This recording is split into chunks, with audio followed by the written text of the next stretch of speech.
I'm just going to speak briefly on the A&L Legislation Repeal Bill 2019 tonight, and it does sound like that the Senate will vote in favour of this bill, correcting a long-standing oversight associated with the '98 sale of the A&L by the Commonwealth. As we heard earlier, the sale of A&L 21 years ago included the rights to business names, intellectual property and domain names, etc. However, the continuing existence of the A&L Act and the A&L Guarantee Act poses a statutory bar to the current owner's comprehensive use of those rights. Now, this repeal will remove any restrictions on the use, protected names by the current owners of A&L. At least the Coalition is willing to take action to help one shipping line. If only Australia's maritime industry could say the same. As Senator Sterle and others have said on this side, Labor is a strong supporter of Australian shipping.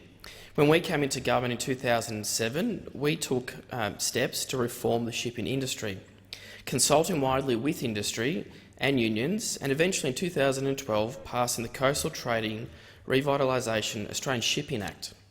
The Coastal Trading Act sought to level the playing field for Australian shipping industry.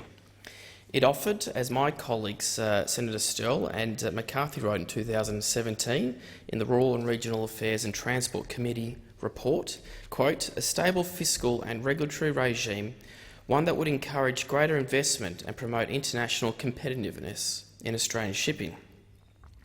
The 2012 reforms that were led by the former Minister for Infrastructure and Transport and now the federal leader of the opposition, Anthony Albanese, included measures like favourable taxation incentives to encourage flagging of ships in Australia. It encouraged employment of Australian seafarers and funded a maritime skills development package.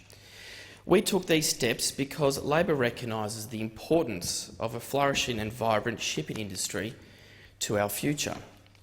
A strong shipping industry is critical to our strategic position in terms of both economics and national security. We need a thriving domestic shipping industry in this place. Almost all trade to Australia is carried by ship. 99%, in fact. We have the fourth largest shipping freight task in the world. And as our commodity trade expands, international shipping is becoming busier. Our cruise industry is also growing rapidly. Not only does this explain how critical the industry is, but it also shows the extent of the opportunity that shipping presents to our economy. Sadly, that's an opportunity that the current coalition government over the last 6 years has been determined to squander and to our detriment. In the 4 years between 2013 and 2017, 12 Australian vessels reflagged to foreign states. Today, there are just 14 Australian flagged vessels operating domestically and internationally, and less than 0.5% of our seaborne trade is carried by Australian flagged ships. Not only did the Coalition vote against the reforms back in 2012 and overseen 6 years of neglect of our maritime industry, they have twice attempted to pass legislation that would have undermined Australian shipping industry, legislation that would have seen the demise of employment opportunities for Australian seafarers. It's clear to me and other senators on this side of the chamber that the Coalition simply does not take seriously the potential for and the regular occurrence of exploitation of foreign seafarers in Australian waters. The Coalition government has tried to push their reforms, which have inflicted enormous damage on the Australian shipping industry through the Parliament twice in the last 6 years. And what Australian seafarers and the shipping industry stakeholders need to know is that, unlike senators on this side, on that side, me and other ALP colleagues support the Australian maritime workers and Australian flagged vessels.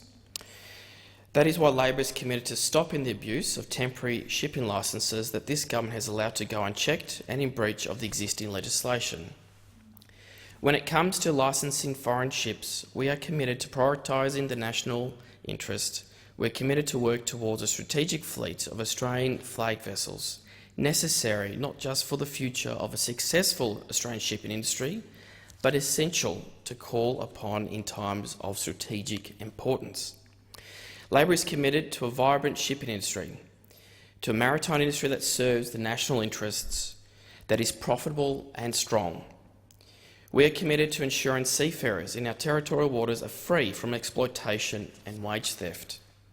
We are committed to a shipping industry that provides good jobs with proper pay and conditions.